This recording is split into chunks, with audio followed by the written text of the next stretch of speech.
Hello, everyone. Welcome to another episode of Choices Finding Your Joy. I am so happy to share with you an amazing lady who has done so much for others with her books and her inspiration. I have with us Dr. Janetti Marotta, and she is a clinical psychologist, speaker, workshop facilitator, and author of 2 books, including A Fertile Path, Guiding the Journey with Mindfulness and Compassion. And we will be talking about that awesome book today. First off, Doctor, I want to thank you for being with us today. Oh, the pleasure is mine. Thank you, Paula. Oh, I'm just honored to have you on the show with us. I would love to begin with having you share with us what inspired you to write this latest book.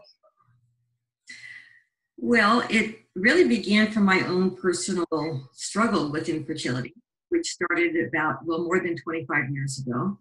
I now have a daughter from surrogacy who just turned 24, so actually it was more than 25 years ago. It was about 6 years of trying.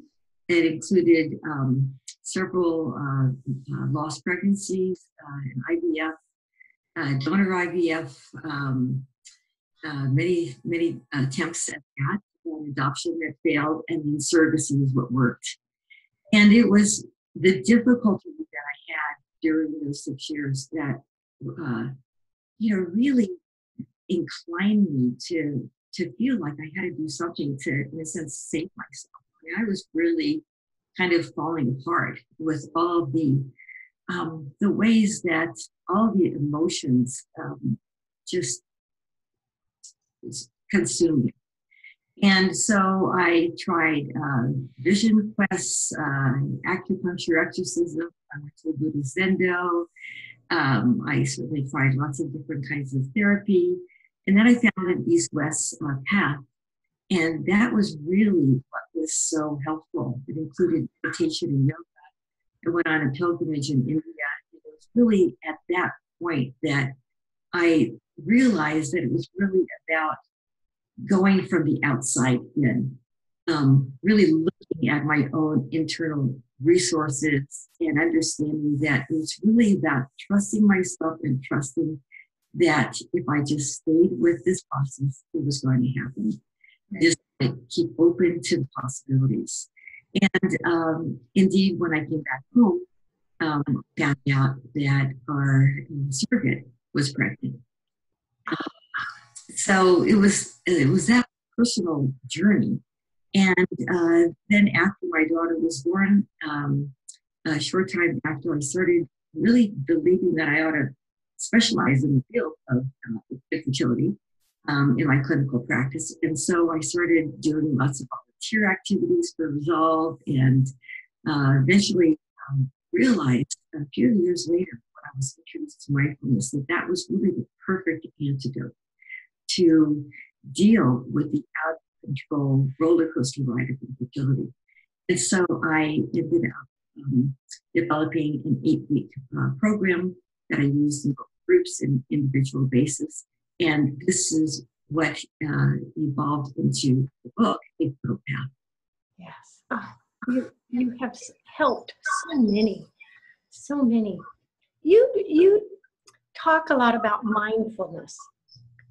How do you describe mindfulness? What is it? So mindfulness is really about having unconditional acceptance. We tend to categorize life into what we want, what we don't want, success, failure, life, yourself. And it's really about exercising control. And the fact is we really ultimately have no control, which is the reason why infertility can be so difficult, even though you can try to do everything right and you're utilizing resources. Ultimately, when it comes to a pregnancy, a successful pregnancy, you really don't have control over that. And so mindfulness is about about looking at not trying to change the situation, but change how you relate to the situation. And it's opening up to it with not resisting, but I don't want this to be happening, identifying with it as though, you're broken and there's something wrong with you, but taking this neutral perspective on yourself and also what's happening in your life. Yeah. Because really, wouldn't you say how we react to a situation is everything? Absolutely. It defines so much of our experience. So that's what I found very powerful about mindfulness, that it gets you out of trying to change what's happening. And particularly in many situations in life, even small ones where, we're having a cup of coffee and the coffee falls and, it's persistent. That is just about looking at, okay, can we relate to this without being overcome, without being frazzled to it? We notice, we're aware of what's in our minds, like the thought form, why is this happening to me? I don't deserve it. All this stuff that gets in the way of just being with the situation. Yes. And, that is so huge. Stress is so huge. What do we know about the stress of infertility and its treatment? We know that beyond a doubt, infertility is extremely stressful. There has been 4 studies that have shown that the degrees of depression, the symptoms of depression in women with a diagnosis of infertility is equal to women with a diagnosis of HIV, heart disease, and cancer. We know that it's seen as a life crisis because it impacts every area of your life. That's your relationship with your partner, your body, finances, work, God, time, really every dimension.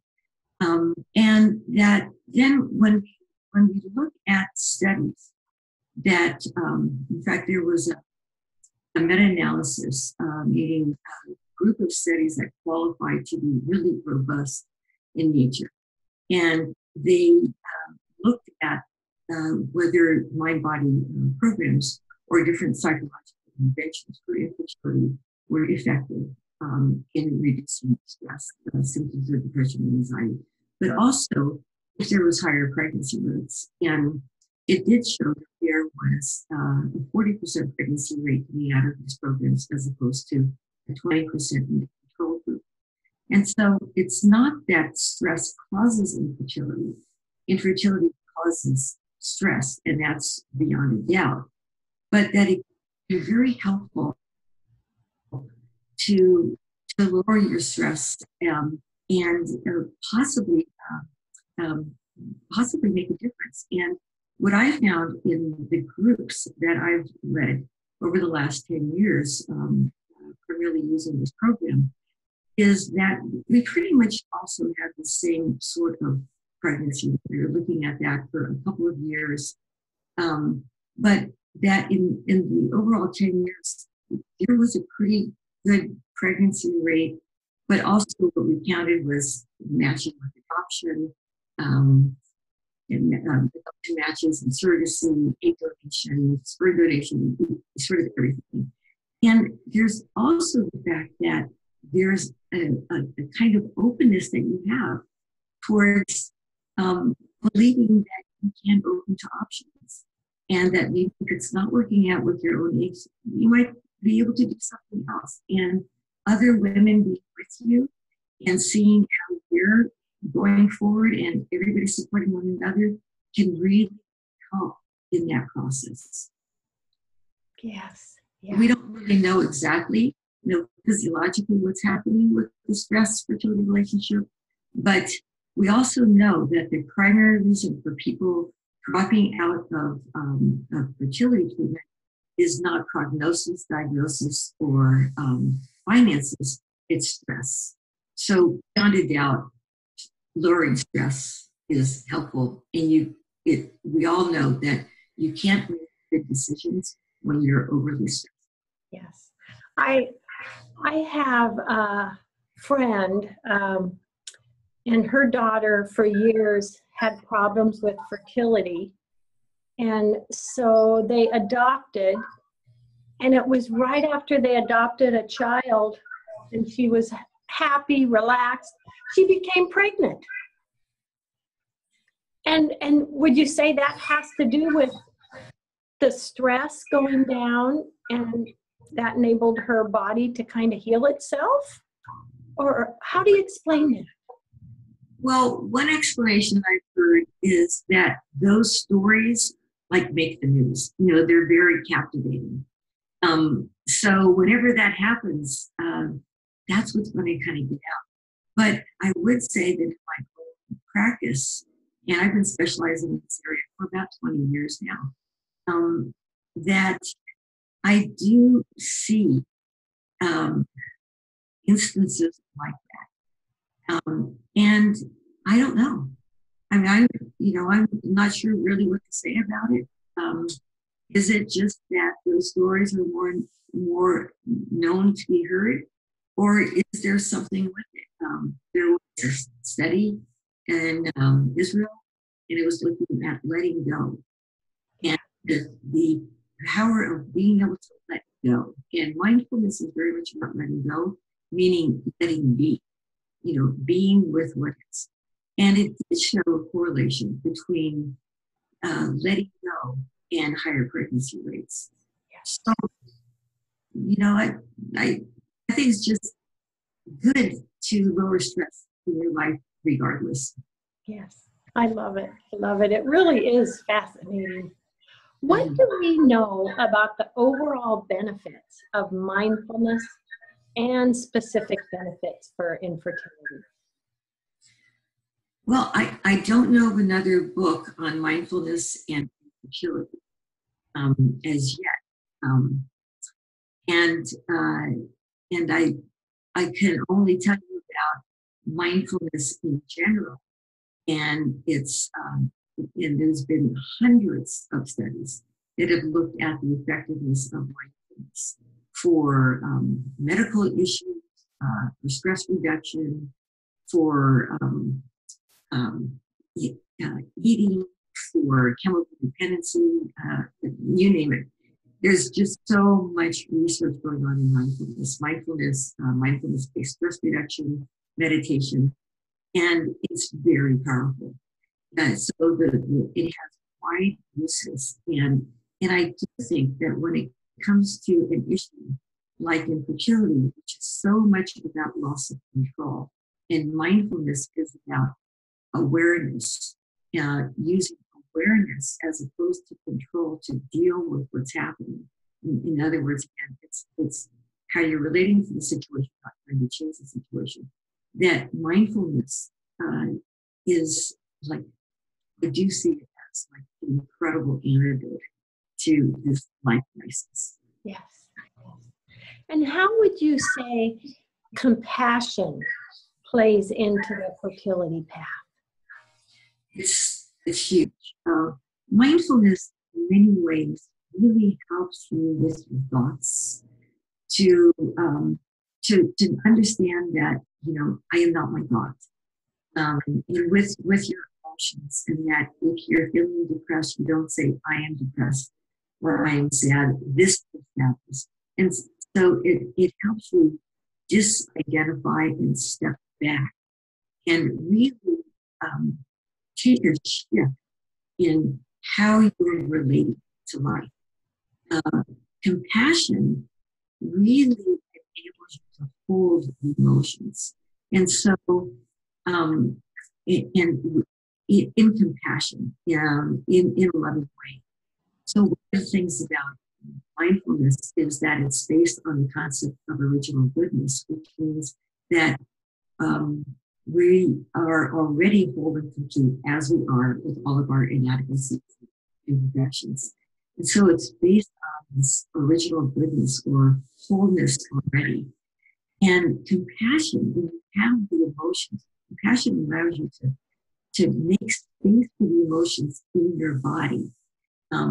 So mindfulness also is an embodied practice. If you look at how the body responds to thoughts, emotions, and experience. And so when you have an emotion, you're sitting in this kind of the arms of compassion, and you feel the emotion in your body without trying to resist it, without saying, I need to get rid of this, this is bad, but just make space for it. And so then ask other practices to help you bring in such things as loving kindness. These are practices that where you repeat, may I be safe, may I be healthy, may I be happy, may I live with ease and well-being. There's practices for gratitude, for generosity. And so there's lots of different practices that will help to develop compassionate holding of the emotional experience. Yes, yes. So are these paths, the compassion, the mindfulness, the positive, affirmative thoughts, is that what is meant by a holistic path to fertility? I think mainly the holistic path to fertility looks at, and I've heard this by Herbert Benson, who was the originator of the relaxation response. And what he says is that complete medical care is like a three-legged stool. It's pharmaceuticals on one leg, surgeries and procedures on the other leg, and self-care. And so a holistic path is really bringing self-care into treatment. And what mindfulness is doing is mindfulness and compassion is very much a self-care path. It's also a path of life, but it can definitely help to look at how can I best take care of myself, and that's fundamental. Not only in fertility, but in any medical issue or really in anything that's happening in your life. Yes. And it is so exciting to know that we can control, a big part of our life and our path and our health, by doing these holistic paths and, really, go along with the medical, but really have the power within to make such changes. Absolutely. Before my specialty was fertility, I actually specialized in chemical dependency. So I've done a lot of work in that field. And when I was at Stanford in the Drug and Alcohol Center, we worked in conjunction with Alcoholics Anonymous as part of our treatment. We recommended that people also participate in that program. And there's the serenity prayer, which is, you can't control what you can control what you can't control, and having the ability to know the difference. Yes. And so mindfulness, it's really about, it does give some element of control around basically knowing that there is no control. And what is it that you can do? You can take charge of how you can best take care of your emotional well-being. And so that ability to feel like you can take charge of something. I tend to like to use that word more than control, because it can kind of stimulate just that whole need of like trying to get into control here. Oh, I love it. I love it. Can you share a bit about the sequence of the mindfulness teachings and practices and give some examples? Sure. So the book, and which is basically a self-help program that you could do on your own. You could also do that with other people. So you can start your own little group Also, professionals can use it as to provide direction. But it starts with, first of all, looking at, why is infertility so difficult? And just opening up to really getting that you are not alone. You are not overreacting to this situation. This is a really big situation. So allowing people to recognize that they're okay, but that there is, there is help, and then it starts with mindfulness. The program really goes in conjunction with the Vipassana meditation program. Vipassana is another word for insight meditation, and that's also used as synonymous to mindfulness. And when you learn how to meditate, you first learn how to focus on the breath and anchor yourself with the breath so that you can stay in the present moment and not have the past yanking you and the future yanking you in another direction, but can enlarge the present. And that's the only place where our power is, and where actually choices are possible.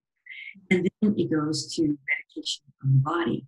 And this is really tuned into the body. And as I was saying, mindfulness is the body experience. And so it's learning how to be in the body, learning how to react with tuning into how the body is holding attention. And that helps to take you out of your head. The next thing is meditation on thoughts and how to work with your thoughts. And that's as mental formations or clouds in the sky, that they're not facts. It is not about you. And then the next is meditation on emotions. And that's opening up the territory to feeling the emotions in your body without trying to resist them. There's practices for that. And then it goes into compassion practices. So it's bringing in more on working with your emotions in meditation, loving kindness, bringing intentions of well-being to yourself and to others, practices that cultivate generosity, gratitude, and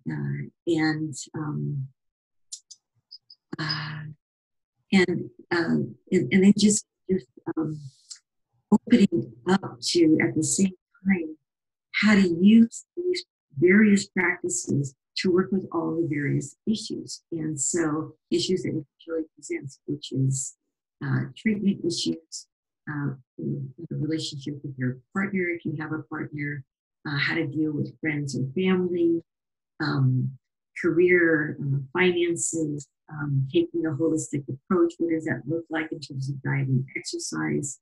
And so these practices are also paired with how to work with the different issues. And so it's a very sequential model. You don't start at the end or go in a sporadic way. Every practice builds on then the preceding practice. Yes, I love it. Could you please share with the audience how they can get a copy of your book and perhaps check out your website? Sure. So my website is my name, JanettiMarotta.com. There's a lot of vowels. I'll spell it Janetti, and Marotta is M like Mary, Rotta. So it's JanettiMarotta.com. And so all of my information and more is on my website. And the way to purchase my book is through Amazon. Also with an Amazon link. The book is also in partnership with Art Fertility, and so you can also check out the Art Fertility website and purchase it from there. There's a copy of the book, and it also comes with every practice that I was telling you about, and there's at least one practice per chapter.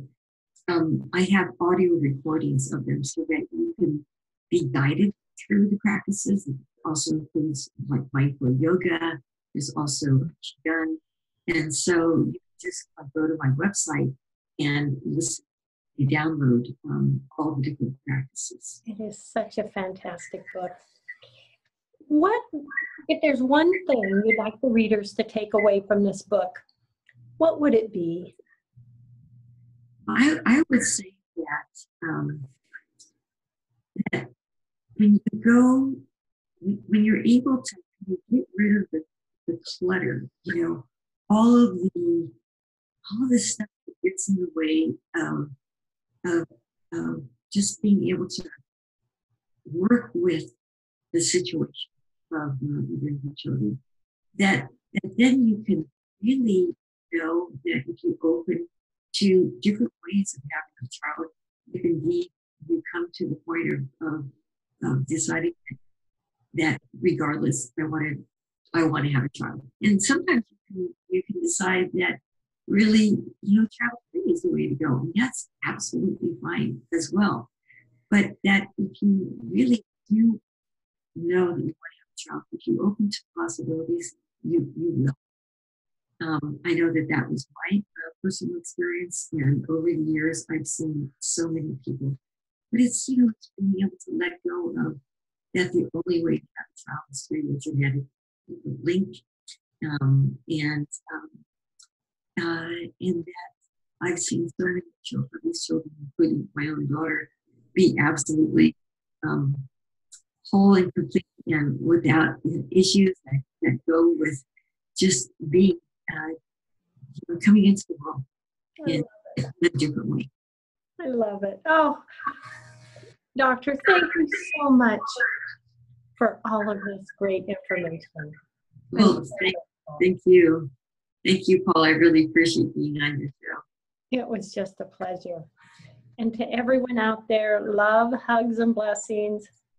Dr. Janetti, love, hugs, and blessings. And thank you so much. Thank you. Blessings to you too. Bye, everyone. Bye-bye.